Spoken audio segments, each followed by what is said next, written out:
እንዳይነካ እንዲጠብቀው ኃላፊነቱ የተሰጠው ለማን ነው?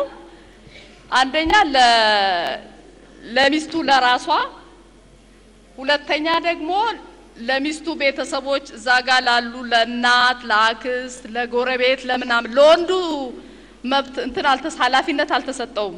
ግማሹ ወንድ ወደ ጦርነት ሲሄድ ግማሹ ወንድ አትንካ እንደዚህ ስራ አጠብቅ ሴቶቹን ሲደክማቸው ማግዝ እንጨትም ስበርላቸው አልተባለም። ወንዱ አደራ አልተሰጠውም። እሱ ግን እንዲያጠፋ ተፈቅዶለታል። እያበላሸ እንዲቆይ የሰው ሚስት እንዲደፍር ምን እንዲል በቃ መብት ተሰጥቶታል። ክፍት ነው የተለቀቀው የሱ ድንበር።